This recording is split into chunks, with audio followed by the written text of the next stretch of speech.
Ito na yung breaking news. The Department of Justice said the Philippines may surrender a suspected or arrested person to an international court.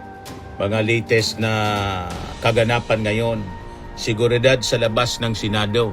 Pinangunahan ng NCPR RPO Regional Director na si Police Major General Anthony Abirin ang briefing sa mga pulis sa Senate premises kaugnay ng mga inaasahang rally. Kaya sabi ni Atty. Wilfredo Garrido, si Loren ang nagsaing, si Caldero ang kumain. Basahin natin itong sinasabi ni Atty. Garrido. Masama ang loob ni Ping Lacson kay Loren Legarda dahil sa bahay niya madalas magtipon-tipon ang dating Senate majority upang pag-usapan. Nagbabagang mga balita at pagtalakay sa mga isyu ng lipunan. Bulsa! Opinyon, banat at paglalantad sa katotohanan. Bulsa! What you see is what you get. You decide. Ito mga kababayan si Dante Maravillas. Gusto nang gawing bahay, mga kababayan ni Bato de la Rosa, yung Senado. Pwede naman akong tumira rito hanggat senador ako. Makakasave pa ako ng gasolina sa pagbabiyahe from bahay to Senate. Kung dito ako titira, mas maganda. Mas maganda daw kung titira na siya, mga kababayan, sa Senado. Pero I think, mga kababayan, hindi siya papayagan na tumagal pa dyan sa Senado, mga kababayan. And in fact, ang latest ngayon, ito na yung breaking news. The Department of Justice said the Philippines may surrender a suspected or arrested person to an international court or tribunal under Republic Act 9851 following a recent attempt at Senate to arrest Senator Bato de la Rosa through a warrant of arrest from the ICC. Ito ngayon, mga kababayan, ang balita mula dito sa sa Billionaire News Channel. Yes, same position under Republic Act 9851. Sabi po ni DOJ Secretary, DOJ spokesperson pala, Attorney Polo Martinez. Hindi na po papatagalin dyan si Bato de la Rosa kasi nananawagan na siya ng saklolo sa mga taga-PNA pati sa mga sundalo at polis. Yan sabi ni Bato de la Rosa. Kumanta pa siya. Handa raw maghanap si Senator Bato de la Rosa ng ibang source ng suporta sakaling hindi pakinggan ni Pangulong Bongbong Marcos ang kanyang panawagan na huwag siyang ipadala sa ICC. Kasunod nito ay nanawagan siya ng suporta mula sa kapwa niya mga uniform personnel at naghandog pa ng kanta. Kumanta pa, mga kababayan, si Bato. So baka magkaroon ng destabilization. Siyempre, may impluensya pa rin siya, mga kababayan, sa PNP at mga taga Philippine Military Academy sa mga kasundaluhan. Kaya nga ito yung rason kung bakit yung warrant of arrest hindi dinaan sa PNP kundi through the National Bureau of Investigation, mga kababayan. So, yung panawagan, mga kababayan, ni Bato de la Rosa ng suporta mula sa mga uniform personnel, this is a veiled destabilization. Kaya ngayon, binabantayan na yung Senado. Nakadeploy yung mga police at saka may armed forces. Ito yung mga latest. Portion of the GW Jukno Boulevard in Pasay has been closed amid protest in front of the Senate building. Dumami na yung mga pulis, mga kababayan. Yan mga latest na kaganapan ngayon. Seguridad sa labas ng Senado. Pinangunahan ng NCPR RPO Regional Director na si Police Major General Anthony Abirin ang briefing sa mga pulis sa Senate premises kaugnay ng mga inaasahang rally. May anti-Duterte rally, anti-Sara, yung mga pro-impeachment, tapos siyempre yung mga supporters ng Maisog. Yan ang sitwasyon, mga kababayan. Multi-sectoral groups protest across the Senate following a change in Senate leadership and approval of a protective custody para kay Bato de la Rosa who faces an ICC arrest warrant. So pag hindi po ito desisyonan agad-agad ng ating gobyerno, baka magkagulo pa. Kaya importante, decisive action. Ito, ininga ng reaction si Bato de la Rosa kung anong masasabi niya doon sa resolution na pinasa ng mga nasa minority. 5 senador na dapat isurrender na siya. Sabi ni Bato, wag sila masyadong atat na ikulong ako. Grabe naman sila. Nagsasama kami sa Senado for how many years, tapos gano'n na lang, basta-basta na lang nila akong pasurrenderin. Doon na alam naman nila na foreign court yan, dayuhan yan . Ayan si Bato, paiba-iba yung kanyang mga sinasabi. Noong March 13, 2025, sabi niya, it would be a great honor on my part to serve Duterte in the remaining days of his life. Sana pagbigyan ako ng ICC na ilagay kami sa the same kwarto o magkatabing kwarto. Pero ngayon, ito na yung sinasabi niya. Duterte chose to be arrested. Gusto niyang suluhin yung problema. Ako naman, ordinaryong tao. Ordinaryong tao lang ako. Wala akong balak maging Pangulong Duterte. Malamang ilaglag na mga kababayan ni Bato de la Rosa in case ma-deliver doon. Malamang ilaglag na si Go. Magtestigo na lang. Anyway, niya. Para gumaan yung kanya kaso. Di ba?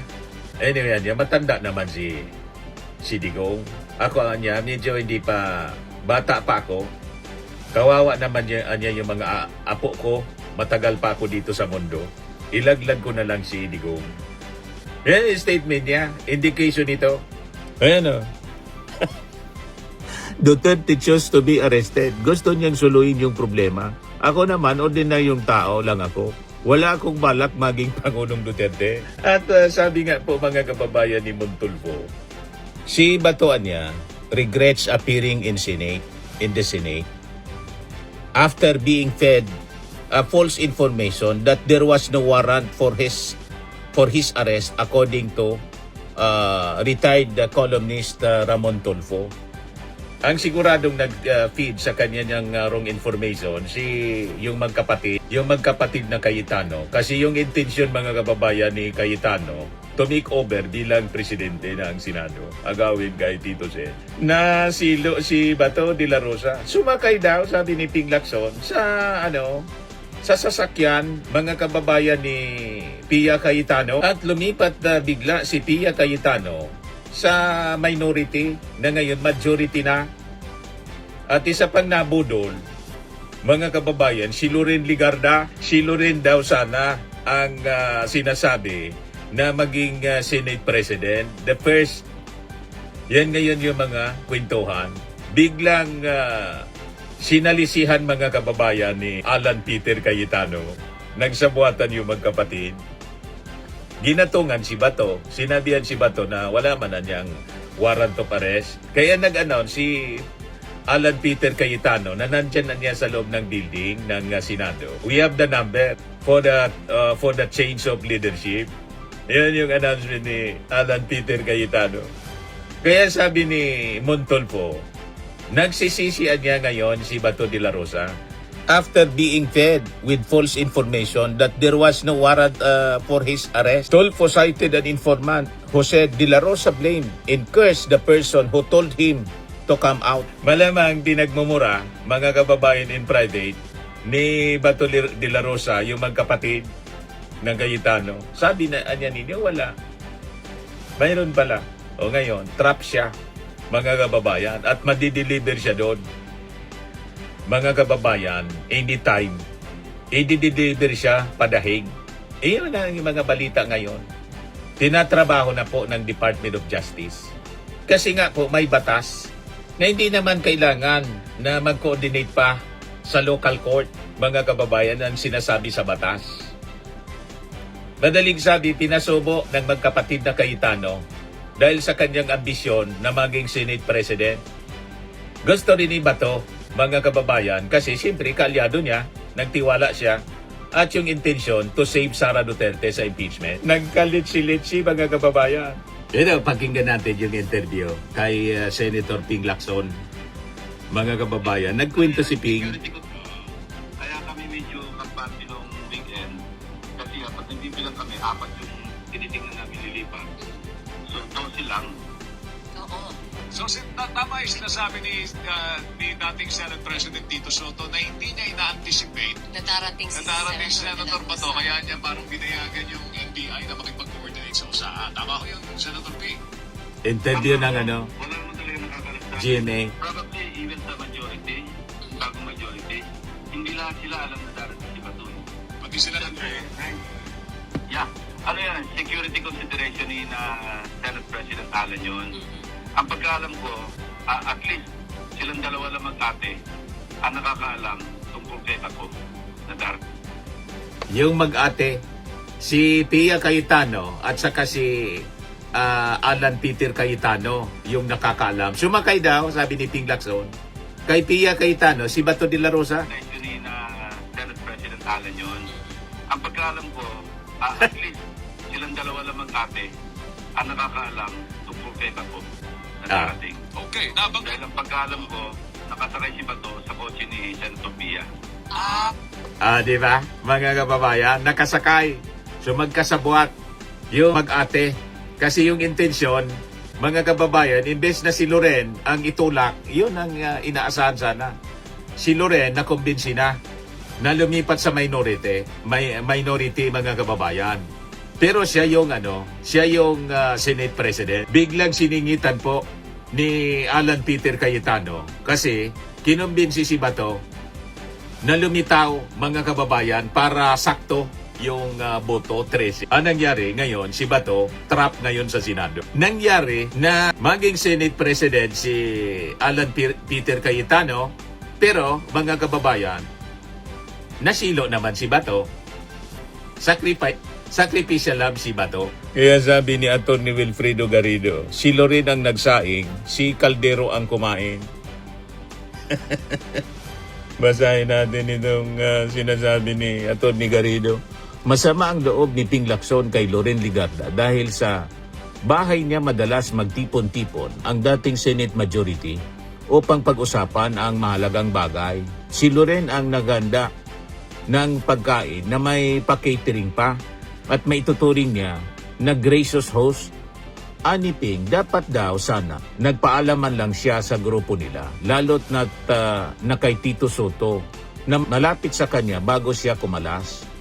Alam naman nila na matagal na gusto ni Loren maging Senate President. Ang kauna-unahan na babae na mamumuno nito. Pero pwede naman na pag-usapan ito. At kung kasunduan sila, na mismo ang boboto sa kanya. Kaya lang hindi yan ang nangyari. Ayon sa mga bubuhit, nangampanya si Loren ng lihim kay Cayetano, kay Aimee, kay Marcoleta, kay Padilla, at ang mga maitim ang budhi sa Minoria. Nangampanya si Loren, nag-ambisyon din na maging Senate President. Iba nung nangyari kasi nag-ambisyon din si Cayetano. Biglang tumikover si Cayetano. Kinasabwat mga kababayan si Bato de la Rosa. Pinalitaw. Ang problema, napahamak si Bato. Nagkasugat-sugat sa pagkakadapa, mga kababayan. Nakaba yung NBI. At viral, mga kababayan, buong mundo. Pero tuwang-tuwa pa si Bato, tinitingnan yung viral niyang video. Marami niyang kumita dito sa video ko. Pero grabing kahiyan, mga kababayan sa Senado. Ayan o. Naisahan si Loren, mga kababayan. Pagkatapos kunin ang suporta ng mga bilyar, kulang pa rin siya ng isang boto. Dito pumasok si Calderong Cayetano. Ako na bahala, kunin ko si Bato. Nang nakumbinsi ni Cayetano si Bato na nagtatago sa kanya Agarwood Farm, napagtanto ni Cayetano na, teka, pinaghirapan ko to. Bakit di ako na lang ang maging Senate President? Nabuo ang loob niya nang nagpakita si Bato sa session hall. Napawis na pawis. Pagkatapos makipaghabulan sa NBI sa hagdanan, si Bato naman, si Cayetano, lang kinikilala ng tagapagligtas kaya ng oras ng butuhan, init sa puwera si Loren at naupo sa kanyang trono si Cayetano. Ang problema ngayon, di na makakauwi si Bato. Nagkaunsihan mga kababayan, hindi na siya makakauwi. Sigurado yan na madideliver na siya doon sa ano. It's just a matter of time. Madideliver siya mga kababayan sa Dahig. Naisan siya ni Alan Peter Cayetano. Kaya si Bato, sinundo ni sumakay sa kotse ni Pia, magkakasabwat. Sabi ko sa inyo, kanya-kanya. Kanya-kanya sila ng interes. Nga ngayon si Loren, sabi ni Tito Sen, at least alam ko na ang kulay ni Senator Loren Legarda after all these years. I was almost shocked. Mahirap paniwalaan. Inamin ni Senator Tito Soto na nagulat siya sa paglipat ni Senator Loren Legarda sa mayoriya kasunod ng biglaang pagbabago ng liderato sa Senado nitong Lunes, May 11. Kumbaga, nanonood ka ng drama at biglang naiba yung istorya. Parang gusto mong sampalin yung sarili mo at sabihin, hoy, gumising ka, saad ni Senator Soto sa programang Ted Filon and DJ Chatsa ngayong Miyerkules. Hindi naman ganon yung feeling ko, masakit sa akin lang eh. At least, alam ko na ang kulay mo after all this year, sabi po ni Tito Sen. Nag-ambisyon sana, mga kababayan, si Loren, na siya yung maging Senate President. Ayun, hindi man niya nakuha. Dinagit ni Alan Peter Cayetano. Kausap na pala si Bato. Si Bato ma'am, naniwala, ayun, hindi na siya makauwi. Doon na daw sa titira. At tuwang-tuwa pa si Bato, mga kababayan. Pinapakita ng mga reporters yung bulan sa sinabi. Tawang-tawa si Bato. Ay, ito tawa-tawa siya ngayon. Later on, iiyak naman yan.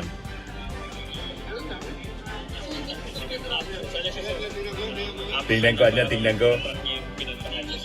Ilang kilometro yung pinakuluyo?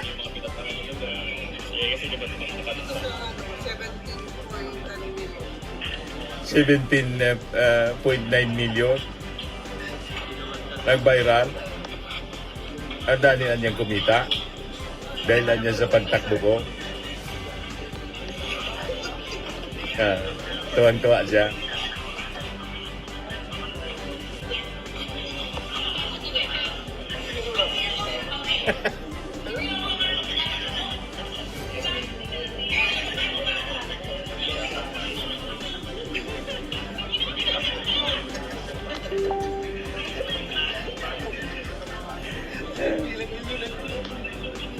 Tuwan-tuwa siya.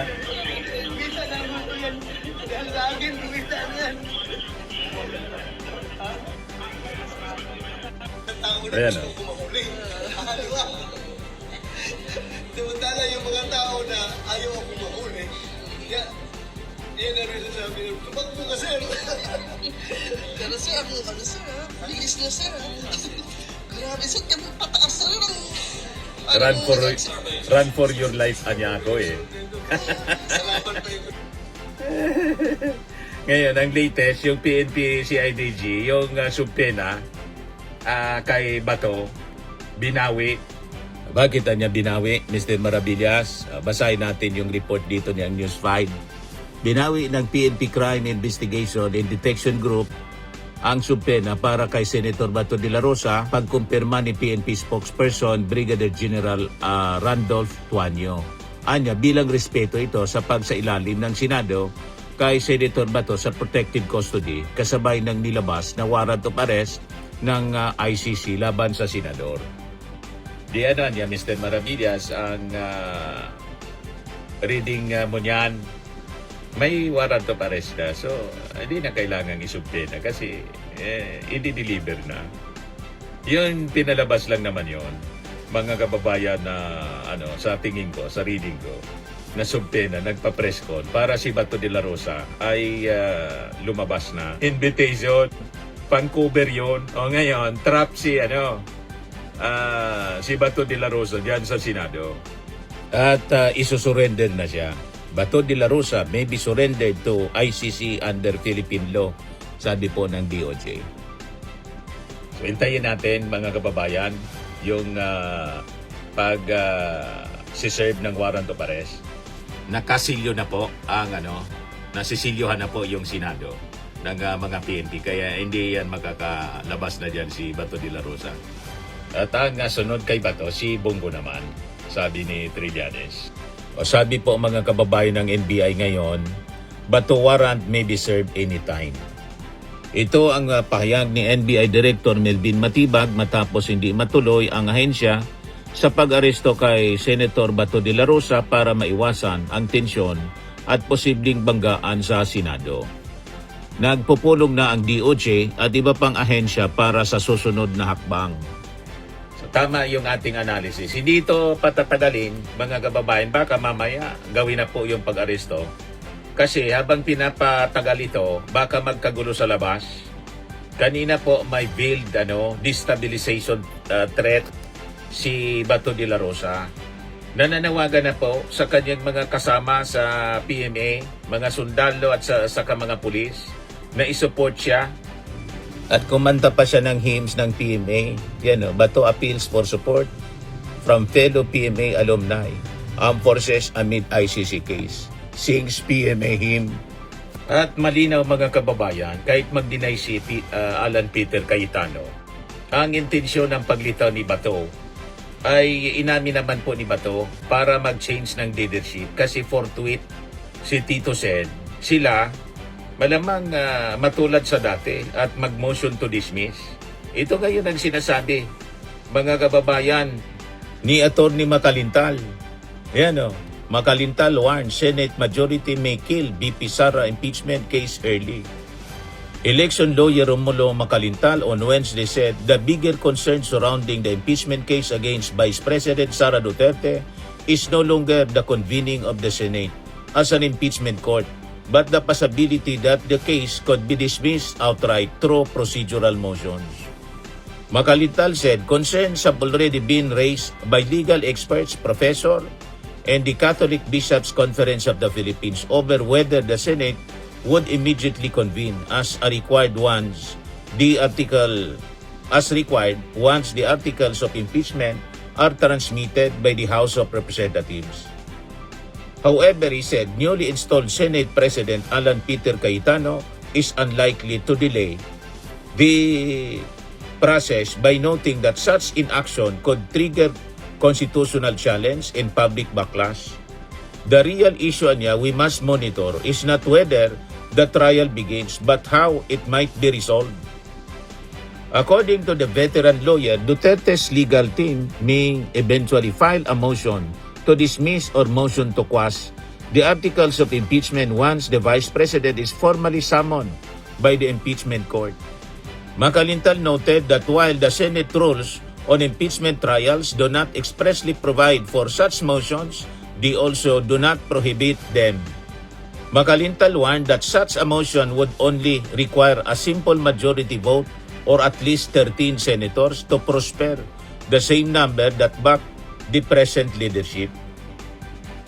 Kaya ngayon mga kababayan, nangungulit na si Amy Marcos. Nasaan na niya yung articles of impeachment kasi hindi pa tinatransmit ng House. Kasi sabi ng House, may mga inaayos pa na mga documents para sa pagtatransmit.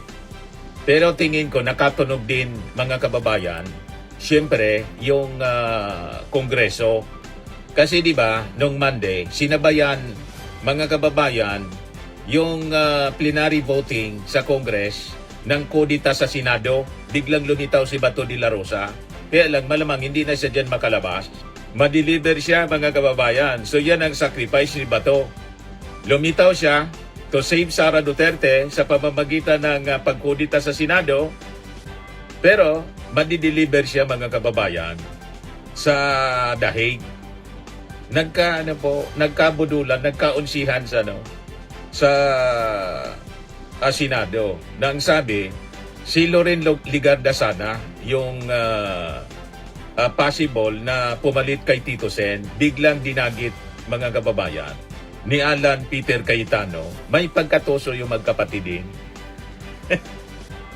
Ngayon, naglabas ng statement mga kababayan si Amy Marcos, salatado masyado, na nagmamadali nangungulit na sa Congress, i-transmit na niya ninyo. Para siguro, maka-motion to dismiss agad, mantang nandyan pa si Bato. Habang hindi pa nadideliver si Bato, mga kababayan. Official statement, Senator Amy Marcos on the delay of the transmittal of the articles of impeachment from Congress.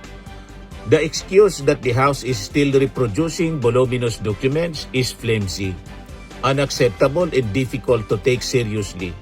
The House has dozens, if not hundreds of personnel at its disposal, backed by full administrative legal records, printing and information technology support. In fact, last year, the House was able to transmit the articles of impeachment to the Senate on the same day they were approved. It cannot now pretend that paperwork has suddenly become an insurmountable obstacle. This delay appears less like an administrative concern and more like a political maneuver to control the timing of the Senate proceedings.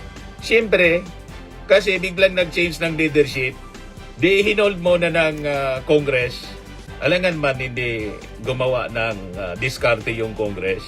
Nang intention ninyo is to dismiss, tulad ng sinasabi ni Attorney Makalintal. Nakalata, sinabayan ninyo ng kudita? Di ba malinaw? Di ngayon. Malamang magkaroon uli, manipis kasi ang majority ng Senado. At anytime, pwedeng makabalik si Tito Sen bilang Senate President. Pag mga kababayan, na-deliver si Bato, kaya atat kayo na dapat i-transmit na. Ano kayo, siniswerte? Siyempre, nag-iisip din yung mga taga-kongreso. Hindi man yan mga bubo. Alam nila, kahit nag-deny si Alan Peter Cayetano na walang relasyon sa impeachment, inamin ni Bato na may relasyon sa butuan talaga. Kaya lumitaw siya. Save Sara Duterte. Ayan o. Yung statement niya, ni Amy Marcos, kala ninyo, hindi alata. At the time when the country is reeling from an oil crisis, 7.2 inflation, and other urgent national problems, we cannot afford to have Congress consumed by unavoidable procedural delays. I, for one, want the impeachment proceedings to proceed, and be resolved in a timely manner so that the Senate and the rest of the government can return their full attention to the pressing issues burdening the Filipino people. Huwag kami ay ni Marcos. Gusto ninyong i-transmit kasi kumpleto kayo ngayon sa majority. At gigil na kayong i-dismiss. Tulad ng sinasabi ni Attorney Makalintal. O ngayon, mga kababayan, yung 13 na mga senador, tinawag na Judas ni Father Reyes. 13 Judas. Ayan sabi ni Father Robert Reyes. So, 13 is an ominous number, the number of traitors. Remember that mga Judas kayo, 4 na Judas na babae at 9 na Judas na lalaki. At nananawagan ako sa 9 na senador na nasa inyo ang diwa ng EDSA. Kaya niyong pataubin ang diwa ng kadiliman doon sa 13. Malinaw na mga Judas talaga po. Ang akala ni Amy Marcos, magugulangan nila yung Kongreso. Hinold mo na ng Kongreso kasi hindi pa na di-deliver si Bato. Once na deliver na po si Bato at nabawi yung liderato ng Senado, at malamang baka si Bongo makasama na. Nagsabi na mga kababayan yan, si dating Senador Trillanes nang susunod niya si Bongo. At malamang baka sunod-sunod na yung warrant of arrest to the rest of the senators na involved naman po sa flood control. O, di sa kulungan kayo lahat. Ayan, matao na sa Senado, nagrarally yung mga members ng Tindig Pilipinas nananawagan para sa pagpapanagot kay Sara Duterte at saka pag-aresto kay Bato de la Rosa na nag-trending po yung pagkaripas niya ng takbo sa buong mundo hanggang New York Times. Trending, nag-17 million yung nanood, you see, pero it's just a matter of time. Anytime mga kababayan, pwede nang aristuhin si Bato de la Rosa. Ayan, wag na ninyong patagalin. So, malinaw mga kababayan, yung change of leadership is intended to rescue Sara Duterte, i-shield mga kababayan si Sara Duterte sa impeachment trial. Yan yung purpose ng kudita sa Senado. Hindi po siya simpleng internal reorganization. Napakalinaw yun, mga kababayan. Isa siyang political rescue operation kay Sara Duterte. Kaya po, atat na si Amy Marcos na i-transmit yung articles of impeachment para i-dismiss na nila agad habang nandyan pa si Bato. May number pa sila, mga kababayan. So, tulad ng ating na-witness, mga kababayan, sa loob lamang ng ilang minuto bago ma-impeach si Sara Duterte noong Monday, doon sa Kamara, agad naman pong gumalaw ang mga Duterte senators sa Senado para agawin kay Tito Sen yung leadership na ang promise ni Tito Sen forthwith proceed sa pag-convene at siyempre sa trial. So dito po lumabas yung tunay na impeachment numbers. At habang pilit nila, mga kababayan, na pinapakita na malakas pa rin si Sara Duterte, ang mismong Senate ko ay naglalantad ng desperado nilang kontrolin ang proseso, mga kababayan, bago pa man magsimula ang impeachment trial. Malinaw po yung pag-amin ni Bato, kaya siya bumalik.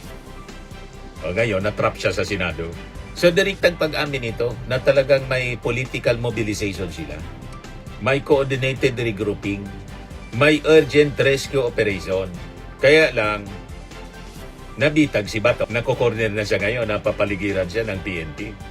At naka-standby yung NBI para i-serve yung warrant of arrest. Pero nagawa nila, mga kababayan, yung objective. Kaya wala nang tanong-tanong, nagbilang agad. Kahit duguan at humihingal si Bato de la Rosa sa kakatakbo, makaabot lang sa butuan. Kaya ito mga sinasabi ni Alan Peter na Cayetano na forthwith pa rin. Forthwith niya, there won't be delays. You judge us on our action. Malamang forthwith dismissal or archive ang plano nila. Kaya atat na si Amy Marcos. Kinukulit na yung Congress. Ipasana niya ninyo sa amin. Yan o. Malinaw yung sabi po ni Makalintal.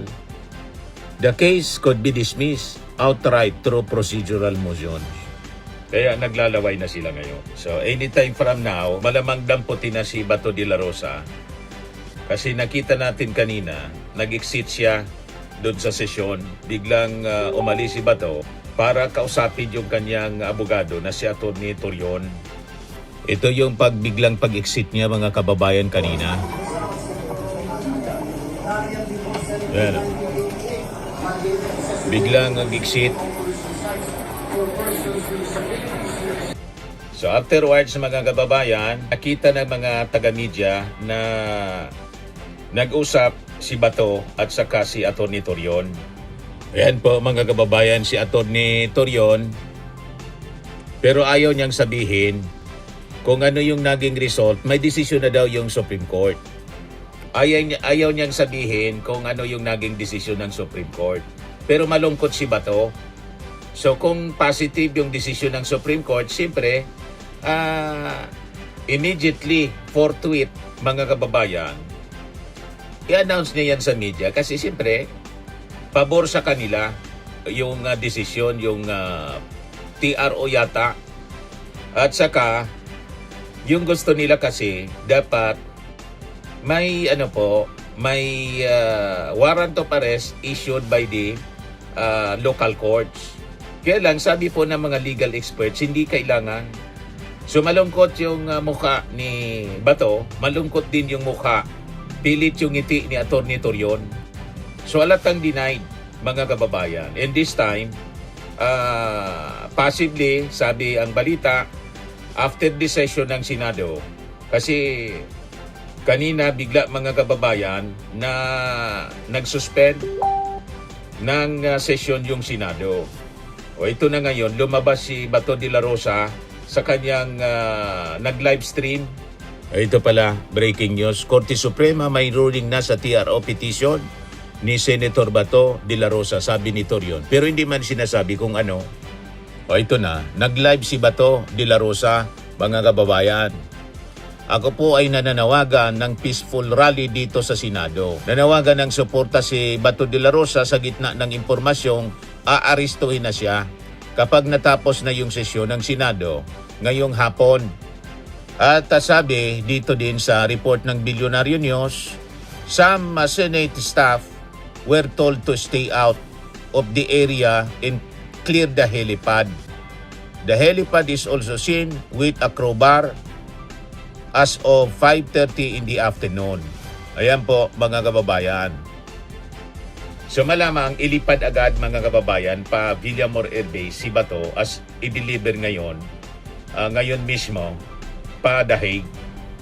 Kasi nasa lista na ng wanted person si Bato de la Rosa mga kababayan ng ICC. Wanted person na po si Bato de la Rosa. So idinagdag na ng ICC si Senator Bato de la Rosa sa lista ng kanilang wanted persons. Kasunod ito ng pag-unseal sa arrestuaran ng ICC laban sa senador. Para ito sa kasong Crimes Against Humanity. Yung nilabas mismo mga kababayan na information ng ICC. Ito yung pag-live kanina. Kanina lang ni Bato de la Rosa. Magandang hapon mga kababayan. Meron po tayo natanggap na informasyon na pagkatapos sa aming session itong araw na ito, meron na pong mga operatiba ng NBI at ng CIDG ang pupunta dito para ako na-astuhin. Ako po nanawagan sa inyo. Sana tulungan niyo ako. Kung po tayong papayag na another Pilipino ay dadalhin sa dahil. Pangalawa, kay Pangulong Duterte, ako pinanawagan sa inyo na sana pumunta kayo dito, tulungan niyo kami, mag-vigil tayo dito sa harapan ng Senado. Ako pinasikiusap sa inyo, kung kayo ay meron pang puso para sa ating bansa, sana pumunta kayo dito. Pinanawagan sa inyo, lahat ng mga Pilipino na may puso para sa ating bansa, para sa kinabukasan ng ating bansa. Pumunta na po kayo dito sa harap ng Senado at para mapigil ito kanilang plano na tayo ay aarestuhin at dadalhin sa dahig. Hindi po katanggap-tanggap yan para sa ating Pilipino. So mga kaibigan mo, lahat ng Pilipino, mananawagan sa inyo. Pumunta po kayo dito sa harap ng Senado at mag-vigil tayo. Hindi tayo papayag na another Filipino will be brought to dahil just because of politics. Ako po isang tapat na pulis, tapat sa serbisyo. Bakit nila akong ginaganito? Mananawagan po sa inyo mga kaibigan, kung kayo ay frustrated noon sa panahon Pangulong pagdala nila kay Pangulong Duterte noon sa dahil sana hindi na ito masusundan pa. Maraming salamat mga kaibigan. Hindi po ako nanawagan ng bayulinting kabaklas. Ako po nanawagan ng isang peaceful na prayer rally dito sa harapan ng Senado. Kita-kita po tayo dito. Maraming salamat mga kaibigan. Thank you. Maraming salamat talaga.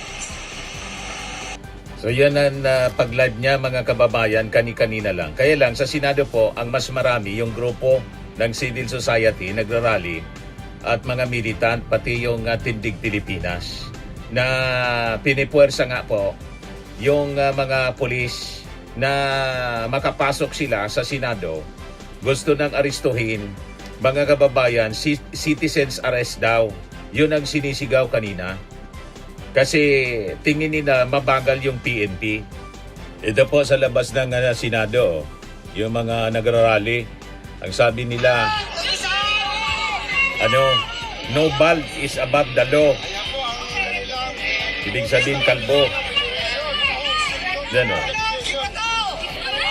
Ikulong si Bato. Nagpupuwersa sila na pumasok para sila na daw po yung mag-aresto kay Bato de la Rosa. Ay, sorry po, nawawalan. Sabi dito sa report ng GMA News, Senate Sergeant at Arms Mau-aplas ka, kinumpirma na may mga tao na ng NBI sa paligid ng Senado. Pero Son Bicrimulya, sabi dito, si ILG Bicrimulya sends a photo dispelling information that he is en route to the Senate to carry out the warrant of arrest for Senator Bato de la Rosa. I'm home, I'm not in action gear, sabi po ni Rimulya. On questions surrounding the BART entrance to the helipad, Rimulya says many of the senators have access to helicopters. No order has been given by me to effect an arrest. So yan ang sabi ni John Vic. Siyempre, hindi man nila sasabihin sa media. Dapat nga yung live coverage mga kababayan doon, kasi nakikita natin yung mga sa mainstream, News 5, etc. May mga areas dapat na hindi napakita na live as sa protocol para po sa security. At siyempre, yung target ng arrest, maa-alarma siyempre. Kaya lang talagang nagpapaunahan mga kababayan sa pag-report yung mga reporters. Nagkakagulo ngayon sa Senado. And tingin natin, baka hindi na po abuti na gabi o mag-umaga. Finally, with the report na malungkot si Bato, kasi kung nakakuha ng TRO, masaya yon sa si Atty. Torion. Malamang sa malamang denied. Kaya nga po nananawagan na siya ng suporta galing sa mga kaalyado niya. Kaya lang tingnan natin kung may mag-respond doon sa kanyang panawagan. This is actually a people power call para proteksyonan siya. Pero tingin ko, it will fail mga kababayan. At magtatagumpay yung ating mga arresting officers para po mabigyan ng due process, maiharap sa hustisya. Yun mga kababayan. Nag-react na rin si dating PNP Chief Director General Nicolas Torre. Sabi niya, any attempt niya to enforce an international criminal court warrant against Senator Bato de la Rosa should be treated purely as a policing function, warning against framing it as political revenge tulad ng sinasabi ni Bato. So yun muna mga kababayan yung ating short video ngayon. Abangan natin po lahat kung ano ang mga magiging kaganapan. Sana po walang masaktan at yung ating panawagan sana na hayaan nating gumulong yung hustisya. At si Bato sana, dati siyang PNP officer, tularan niya yung mga nauna sa kanyang mga senador. Tulad ni Laila de Lima at saka ni Trillanes, mapayapa mga kababayan na sumurrender sa ating mga authorities. Okay po? Spending and lifting cream, pinapahid po sa mga pulses in affected area. Mainam po sa paninigas ng mga kaso-kasuan. Ito naman po, Automax Radiant Serum. Sa mukha naman yung application, anti-aging po siya. You will look 10 years younger than your age. Sa mga cancer patients naman po, baka lang gusto ninyo itong itry. Nengsa Red Mix Fruit Drink. Hindi mo po siya gamot, food supplement siya. Kaya lang, gawa siya mga kababayan sa goji berry. Yung goji berry, may anti-cancer properties. O ngayon, yung mga inquiries ninyo, dumiritso na lang kayo sa aming messenger sa Facebook para masagot namin agad. Ayos pa? Ayos na ayos niya, Mr. Maravilla. Sa mga nagana po ng malinis and spacious fitness gym, pumunta lang po kayo sa aming Colossal Fitness Gym. May Grab car rental din po kami. But anyway, ito po pala yung aming bagong product na binibenta online. I am worldwide amazing pure organic barley powdered drink mix from Australia. Negosyo to ng aking anak na architect entrepreneur Riz Maravillas. Ayan po. Kontakin na lang po ninyo siya, Riz Maravillas on Facebook. Ang mga health benefits niya, boost immunity, improves digestion, enhance energy levels, packed with antioxidants, prevent cancer.